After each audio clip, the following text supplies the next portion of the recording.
राधे राधे, जय श्री कृष्णा। ओम आदित्याय नमः। आज की कथा में आप सभी का स्वागत है। आज दिनांक है 22 जून, दिन है सोमवार। ज्येष्ठ मास अत्यंत पावन और मंगलमय मास बताया गया है। हमारे शास्त्रों में कहा गया है कि ज्येष्ठ मास में प्रातःकालीन स्नान, दान और तप का विशेष महत्व है और इस समय हम इसी ज्येष्ठ मास से जुड़ी हुई सुंदर पौराणिक कथाओं का श्रवण कर रहे हैं, तो अंत तक इस कथा को अवश्य सुनिएगा। अब सुनिए आज का महात्म्य। सुमंत मुनि कहने लगे, हे राजन, भगवान सूर्य की भक्ति, पूजा और उनके लिए दान करना तथा हवन करना सभी के वश की बात तो नहीं है और उनकी भक्ति और ज्ञान और उसका अभ्यास करना भी अत्यंत दुर्लभ है। फिर भी उनके पूजन स्मरण से इसे प्राप्त किया जा सकता है। सूर्य मंदिर में सूर्य की परिक्रमा करने से ये सदा प्रसन्न रहते हैं। सूर्य चक्र बनाकर पूजन और सूर्य नारायण का स्तोत्र पाठ करने वाला व्यक्ति इच्छित फल और पुण्य तथा विषयों का परित्याग कर भगवान सूर्य में अपने मन को लगा देने वाला मनुष्य निर्भीक होकर उनकी निश्चल भक्ति प्राप्त कर लेता है। राजा शतानिक ने पूछा, हे द्विश्रेष्ठ, मुझे भगवान सूर्य के पूजन की विधि सुनने की बड़ी ही अभिलाषा है। मैं आपके ही मुख से सुनना चाहता हूँ। कृपा कर कहिए कि सूर्य की प्रतिमा स्थापित करने से कौन सा पुण्य और फल प्राप्त होता है तथा समार्जन करने और गंध आदि के लेपन से किस पुण्य की प्राप्ति होती है। आरती, नृत्य, मंगल गीत आदि कृत्यों के करने से कौन सा पुण्य प्राप्त होता है। अर्घ, दान, जल और पंचामृत आदि से स्नान, कुश, रक्त, पुष्प, स्वर्ण, रत्न, गंध, चंदन, कपूर आदि के द्वारा पूजन, गंध आदि विलेपन, पुराण श्रवण और वाचन, अभ्यंग, दान और वम रूप में भगवान सूर्य तथा अरुण की पूजा करने से जो फल प्राप्त होता है वह भी बतलाने की कृपा करें। तब सुमंतु मुनि इस प्रकार कहने लगे, राजन, पहले आप सूर्य के महानीय तेज के विषय में सुनिए। कल्प के प्रारंभ में ब्रह्मादि देवगण अहंकार के वशीभूत हो गए। तम रूपी मोह ने उन्हें अपने वश में कर लिया। उसी समय उनके अहंकार को दूर करने के लिए एक महनीय तेज प्रकट हुआ, जिससे यह संपूर्ण विश्व व्याप्त हो गया। अंधकार नाशक तथा 100 योजन विस्तार युक्त वह तेज पुंज आकाश में भ्रमण कर रहा था। उसका प्रकाश पृथ्वी पर कमल की कर्णिका की भांति दिखलाई दे रहा था। ये देख ब्रह्मादि देवक परस्पर इस प्रकार विचार करने लगे कि हम लोगों का तथा संसार का कल्याण करने के लिए ही ये तेज प्रादुर्भूत अर्थात प्रकट हुआ है। ये तेज कहाँ से प्रकट हुआ, इस विषय में कुछ न जान सके और इस तेज ने सभी देवंगों को आश्चर्यचकित कर डाला था।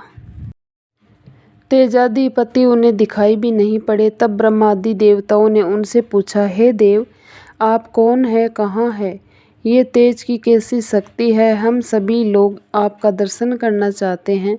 उनकी प्रार्थना से प्रसन्न होकर भगवान सूर्य नारायण अपने विराट रूप में प्रकट हो गए। उस महनी तेज स्वरूप भगवान भास्कर की देवक पृथक पृथक वंदना करने लगे। ब्रह्मा जी की स्तुति का भाव इस प्रकार है। ब्रह्मा जी ने इस प्रकार स्तुति की, हे देव देवेश, आप सहस्त्रों किरणों से प्रकाशमान हैं। हे कौण वल्लभ, आप संसार के लिए दीपक है, आपको नमस्कार है। अंतरिक्ष में स्थित होकर संपूर्ण विश्व को प्रकाशित करने वाले भगवान भास्कर, विष्णु, काल चक्र, अमित तेजस्वी, सोम, काल, इंद्र, वसु, अग्नि, खग, लोकनाथ तथा एक चक्र वाले रथ से युक्त ऐसे नाम वाले आपको नमस्कार है। आप अमित तेजस्वी और संसार के कल्याण तथा मंगलकारक है। आपका सुंदर रूप अंधकार को नष्ट करने वाला है। आप तेज के निधि हैं, आपको नमस्कार है। आप धर्म आदि चतुर्वर्ग स्वरूप तथा अमित तेजस्वी है। क्रोध लोभ से रहित है, संसार की स्थिति में कारण है। आप शुभ और मंगल स्वरूप है तथा शुभ और मंगल के प्रदाता हैं। आप परम शांत स्वरूप है तथा ब्राह्मण और ब्रह्म रूप है। ऐसे है पर ब्रह्म परमात्मा जगतपते, आप मेरे ऊपर प्रसन्न होइए। आपको नमस्कार है। ब्रह्मा जी के बाद शिव जी ने महातेजस्वी सूर्य नारायण को प्रणाम करके उनकी स्तुति इस प्रकार की। विश्व की स्थिति के कारण स्वरूप भगवान सूर्य देव आपकी जय हो। अजय हंस दिवाकर महाबाहु भूधर गोचर भाव खग जगतपति भानु काल अनंत संवत्सर तथा शुभानन आपकी जय हो। कश्यप के आनंद वर्धन अदिति पुत्र सप्ताश्व वाहन सप्तेश अंधकार को दूर करने वाले आपकी जय हो। वेदांग रूप ग्रह रूप सत्य रूप स्वरूप क्रोध आदि के विनाशक कल्याण पक्ष रूप तथा यति रूप आपकी जय हो। हे प्रभु आप विश्वरूप विश्वकर्मा ओंकार वसटकार स्वाहाकार तथा स्वधा रूप है और आप ही अश्वमेघ रूप अग्नि और अर्यमा रूप है। संसार रूपी सागर से मोक्ष दिलाने वाले हैं। जगतपते मैं संसार सागर में डूब रहा हूँ, मुझे अपने हाथ का अवलंबन दीजिए, आपकी जय हो। भगवान शिव के बाद भगवान विष्णु ने सूर्य नारायण को श्रद्धा और भक्तिपूर्वक प्रणाम कर उनकी स्तुति इस प्रकार की। भूत भावन देव देवेश आप दिवाकर रवि भानु मार्तंड भास्कर भग इंद्र विष्णु हरि हंस अर्क इन रूपों में प्रसिद्ध है, आपको नमस्कार है। हे लोक गुरु विभु त्रिनेत्रधारी त्रिमूर्ति त्रिगति हैं, आप 6 मुख 24 पाद तथा 12 हाथ वाले हैं। समस्त लोकों तथा प्राणियों के अधिपति हैं। देवताओं तथा वर्णों के भी आप ही अधिपति हैं, आपको नमस्कार है। हे जगत स्वामिन आप ही ब्रह्मा रुद्र प्रजापति सोम आदित्य ओंकार बृहस्पति बुध शुक्र अग्नि भग वरुण हैं। आपसे ये संपूर्ण चराचर जगत व्याप्त है। देवता असुर तथा मनुष्य आप सभी आप से ही उत्पन्न हुए हैं। हे अनग कल्प के आरंभ में संसार की उत्पत्ति पालन और संहार करने के लिए ब्रह्मा विष्णु और शिव उत्पन्न हुए हैं, आपको नमस्कार है। ब्रह्म आदि देवताओं की स्तुति से भगवान सूर्य नारायण बहुत ही प्रसन्न हुए और उन्होंने ब्रह्मा विष्णु तथा महादेव को अपनी अखंड भक्ति तथा अपना अनुराग प्राप्त करने का वर प्रदान करते हुए कहा, हे विष्णु आप देव दानव यक्ष राक्षस गंधर्व आदि सभी पर विजय प्राप्त कर अजय रहेंगे। संपूर्ण संसार का पालन करते हुए आपकी मेरे ऊपर अचल भक्ति बनी रहेगी। ब्रह्मा भी इस जगत की सृष्टि करने में समर्थ होंगे और मेरे प्रसाद से शंकर भी इस संसार का संहार कर सकेंगे, इसमें कोई संदेह नहीं। मेरी पूजा के फल स्वरूप आप लोग ज्ञानियों में उत्कृष्ट स्थान प्राप्त कर लेंगे। तब भगवान महादेव ने जो कुछ भी कहा उसका वृत्तांत आप सभी अगले अध्याय में सुनिएगा। हरे कृष्णा। अब सुनिए शिव जी की कथा। एक बार किसी एक नगर में एक साहूकार था। उसके घर में धन की कोई कमी नहीं थी, लेकिन कोई संतान न होने के कारण वह बहुत दुखी था। संतान प्राप्ति के लिए वह हर सोमवार को व्रत रखता था और पूरी श्रद्धा के साथ शिव मंदिर जाकर भगवान शिव और माता पार्वती की पूजा करता था। उसकी भक्ति देखकर एक दिन माँ पार्वती प्रसन्न होकर भगवान शिव से साहूकार की मनोकामना पूर्ण करने का निवेदन किया। पार्वती जी के आग्रह पर भगवान शिव ने कहा कि हे पार्वती, इस संसार में हर प्राणी को उसके कर्मों का फल मिलता है और जिसके भाग्य में जो हो उसे भोगना ही पड़ता है। लेकिन पार्वती जी ने साहूकार की भक्ति देकर उसकी मनोकामना पूर्ण करने की इच्छा व्यक्त की। माता पार्वती के आग्रह पर शिवजी ने साहूकार को पुत्र प्राप्ति का वरदान तो दे दिया, लेकिन उन्होंने बताया कि ये बालक 12 वर्ष तक ही जीवित रहेगा। माता पार्वती और भगवान शिव की बातचीत को साहूकार सुन रहा था, इसलिए उसे ना तो इस बात की खुशी थी और ना ही दुख। वह पहले की भांति शिव जी की पूजा करता रहा। कुछ समय के बाद साहूकार की पत्नी ने एक पुत्र को जन्म दिया। जब वह बालक 11 वर्ष का हुआ तो उसे पढ़ने के लिए काशी भेज दिया गया। साहूकार ने पुत्र के मामा को बुलाकर उसे बहुत सारा धन देते हुए कहा कि तुम इस बालक को काशी विद्या प्राप्ति के लिए ले जाओ।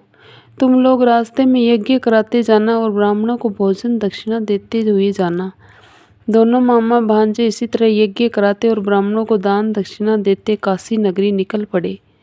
इस दौरान रात में एक नगर पड़ा जहाँ नगर के राजा की कन्या का विवाह था, लेकिन जिस राजकुमार से उसका विवाह होने वाला था वह एक आंख से काना था। राजकुमार के पिता ने अपने पुत्र के काना होने की बात को छुपाने के लिए सोचा, क्यों न उसने साहूकार के पुत्र को दुल्हा बनाकर राजकुमारी से विवाह करा दूं। विवाह के बाद इसको धन देकर विदा कर दूंगा और राजकुमारी को अपने नगर ले जाऊंगा। लड़के को दूल्हे के वस्त्र पहनाकर राजकुमारी से विवाह करा दिया गया। साहूकार का पुत्र ईमानदार था, उसे ये बात सही नहीं लगी, इसलिए उसने अवसर पाकर राजकुमारी के दुपट्टे पर लिखा कि तुम्हारा विवाह तो मेरे साथ हुआ है, लेकिन जिस राजकुमार के संग तुम्हें भेजा जाएगा वह एक आंख से काना है। मैं तो काशी पढ़ने जा रहा हूँ। जब राजकुमारी ने चुन्नी पर लिखी बातें पढ़ी तो उसने अपने माता पिता को ये बात बताई। राजा ने अपनी पुत्री को विदा नहीं किया। फिर बारात वापस चली गई। दूसरी ओर साहूकार का लड़का और उसका मामा काशी पहुँचे और वहाँ जाकर उन्होंने यज्ञ किया। जिस दिन लड़का 12 वर्ष का हुआ उस दिन भी यज्ञ का आयोजन था। लड़के ने अपने मामा से कहा कि मेरी तबीयत कुछ ठीक नहीं है। मामा ने कहा कि तुम अंदर जाकर आराम कर लो। शिवजी के वरदान अनुसार कुछ ही देर में उस बालक के प्राण निकल गए। मृत भांजे को देख उसके मामा ने विलाप करना शुरू कर दिया। संयोगवश उसी समय शिवजी और माता पार्वती उधर से जा रहे थे। पार्वती माता ने भोलेनाथ से कहा, स्वामी मुझे इसके रोने के स्वर सहन नहीं हो रहा, आप इस व्यक्ति के कष्ट को अवश्य दूर करें। तब शिवजी मृत बालक के समीप गए तो वह बोले कि ये उसी साहूकार का पुत्र है जिसे मैंने 12 वर्ष की आयु का वरदान दिया था। अब इसकी आयु पूरी हो चुकी है, लेकिन मातृभाव से विभोर माता पार्वती ने कहा कि हे महादेव, आप इस बालक को और आयु देने की कृपा करें, अन्यथा इसके वियोग में इसके माता पिता भी तड़प तड़प कर मर जाएंगे। माता पार्वती के पुनः आग्रह पर भगवान शिव ने उस लड़के को जीवित होने का वरदान दिया। शिवजी की कृपा से वह लड़का जीवित हो गया। शिक्षा पूरी करके लड़का मामा के साथ अपने नगर की ओर वापस चल दिया। दोनों चलते हुए उसी नगर में पहुँचे जहाँ उसका विवाह हुआ था। उस नगर में भी उन्होंने यज्ञ का आयोजन किया। उस लड़के के ससुर ने उसे पहचान लिया और महल में ले जाकर उसकी खातिरदारी की और अपनी पुत्री को विदा किया। इधर साहूकार और उसकी पत्नी भूखे प्यासे रहकर बेटे की प्रतीक्षा कर रहे थे।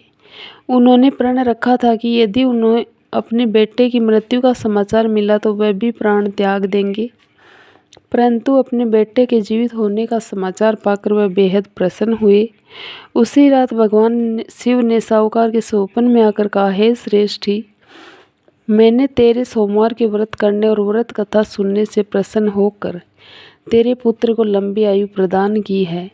इसी प्रकार जो कोई सोमवार व्रत करता है या कथा सुनता है और पढ़ता है उसके सभी दुख दूर होते हैं और सभी मनोकामनाएं पूर्ण होती है।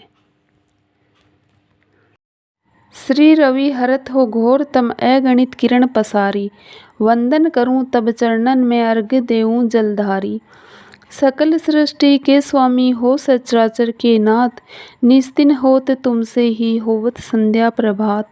जय भगवान सूरत तमहारी, जय खगेश दिनकर शुभकारी, तुम हो सृष्टि के नेत्र स्वरूप रूपा त्रिगुणधारी। त्रिवेद स्वरूपा तुम ही कर्ता पालक संहारक, भुवन चतुर्दश के संचालक। सुंदर बदन चतुर्भुजधारी, रश्मि रथ तुम गगन बिहारी। चक्र संग अरुश्वेत कमल धर, वर मुद्रा सोहत चोटे कर। शीस मुकुट कुंडल गलमाला, चारु तिलक तप भाल्य विशाला। शब्द अश्वत अति द्रुतगामी, अरुण साथी गति अविरामी। रक्त वरुण आभूषण धारक, अति प्रिय तो है लाल पदार्थ। सर्व आत्मा कहे तुम्हें ऋग्वेदा, मित्र कहे तुमको सब वेदा। पंचदेवों में पूजे जाते, मनोवांछित फल साधक पाते। द्वादश नाम जप उदारक, रोग शोक अरु कष्ट निवारक। माँ कुंती तब ध्यान लगायो, दानवीर सूत कर्ण पासो पायो। राजा युधिष्ठिर तब जस गायो, अक्षय पात्र वो वन में पायो। शस्त्र त्याग अर्जुन अकुरायो, बन आदित्य हृदय में पायो। विंध्याचल तब मार्ग में आयो, हाहाकार तिमर से छायो। मुनि अगस्त्य गिरि गर्भ मिटायो, निज तप बल में विंध्य नवायो। मुनि अगस्त्य हस्त तब महिमा गाई, सुमिर भय विजय रघुराई। तोहे विरोक मधुर फल जाना, मुख में लीन ही तोहे हनुमाना। तब नंदन शनिदेव कहावे, पवन के सुत शनि तीर मिटावे। यज्ञ व्रत स्तुति तुम्हारी, की भेंट शुक्ल यजुर्वेद की दीने। सूर्यमुखी खरतर रूपा, कृष्ण सुदर्शन भानु स्वरूपा। नमन तोहे ओंकार स्वरूपा, नमन आत्मा अरुल स्वरूपा। दिग दिगंत तब तेज प्रकाशे, उज्ज्वल रूप तुम्ही आकाशे। 10 दिगपाल करत तब सुमिरन, अंजल नित्य करत है अर्पण। त्रिविध ताप हरता तुम भगवन, ज्ञान ज्योति करता तुम भगवन। सफल बनावे तब आराधन गायत्री, जप सरल है साधन संध्या। त्रिकाल करत जो कोई पावे, कृपा सदा तब वो ही चित शांति। सूर्याष्टक देव व्याधि अपाधि, सब हर लेवे अष्टदल कमल। यंत्र शुभकारी, पूजा उपासना तब शुभकारी। माघ मास शुद्ध सप्तमी पावन, आरंभ हो तब शुभ व्रत पालन। भानु सप्तमी मंगलकारी, भक्तिदायिनी दोषणहारी। रविवासर जो तुमको ध्यावे, पुत्र अधिक सुख वैभव पावे। पाप रूपी पर्वत के विनाशी, वज्र रूप तुम हो अविनाशी। राहु आन तब ग्रास बनावे, ग्रहण शूरता को लग जावे। धर्म दान तप करते हैं साधक, मिटत राहु तब पीड़ा बाधक। सूर्य देव तब कृपा कीजिए, दीर्घ आयु बल बुद्धि दीजिए। सूर्य उपासना कर नित ध्यावे, कुष्ठ रोग से मुक्ति पावे। दक्षिण दिशा तोरी गति जावे, दक्षिणायन वो ही कहलावे। उत्तर मार्गी तो रथ होते उत्तरायण, तब वो कहलाते मन और वचन कर्म हो पावन। संयम करता भलित आरागन, भरतदास चिंतन करत घर दिनकर। तब ध्यान रखियो कृपा इस भक्त पे तुम्हारी, सूर्य भगवान ओम जय सूर्य भगवान, जय हो दिनकर। भगवान जगत के नेत्र स्वरूपा, तुम हो त्रिगुण स्वरूपा। धरत सब ही तब ध्यान, ओम जय सूर्य भगवान। सारथी अरुण है प्रभु तुम, श्वेत कमल धारी। तुम 4 भुजाधारी, अश्व है 7 तुम्हारे, कोटि किरण पसारे। तुम हो देव महान, ओम जय सूर्य भगवान। उषा काल में जब तुम उदयाचल आते, सब तब दर्शन पाते। फैलाते उजियारा, जागता तब जग सारा। करे सब तब गुणगान, ओम जय सूर्य भगवान। संध्या में भुवनेश्वर अस्ताचल जाते, गोधन तब घर आते। गोधूली वेला में हर घर हर आंगन में हो तब महिमा गान, ओम जय सूर्य भगवान। देव धनुज नर नारी, ऋषि मुनिवर भजते। आदित्य रिधे जपते स्तोत्र, ये मंगलकारी। इसकी है रचना न्यारी, दे नवजीवन दान, ओम जय सूर्य भगवान। तुम हो त्रिकाल रचयिता, तुम जग के आधार महिमा। तब अपरंपार प्राणों का सिंचन करके, भक्तों को अपने देते बल बुद्धि और ज्ञान, ओम जय सूर्य भगवान। भूचर जलचर खेचर सबके हो प्राण, तुम ही सब जीवों के प्राण। तुम ही वेद पुराण बखाने, धर्म सभी तुम्हें माने। तुम ही सर्वशक्तिमान, ओम जय सूर्य भगवान। पूजन करती दिशाएं पूजे, 10 दिक्पाल तुम भवनों के प्रतिपाल। ऋतुएं तुम्हारी दास, तुम शाश्वत अविनाशी, शुभंकारी अंशुमान। ओम जय सूर्य भगवान, ओम जय सूर्य भगवान। जय हो दिनकर भगवान, जगत के नेत्र स्वरूपा। तुम हो त्रिगुण स्वरूपा। धरत सब ही तब ध्यान, ओम जय सूर्य भगवान, ओम जय सूर्य भगवान।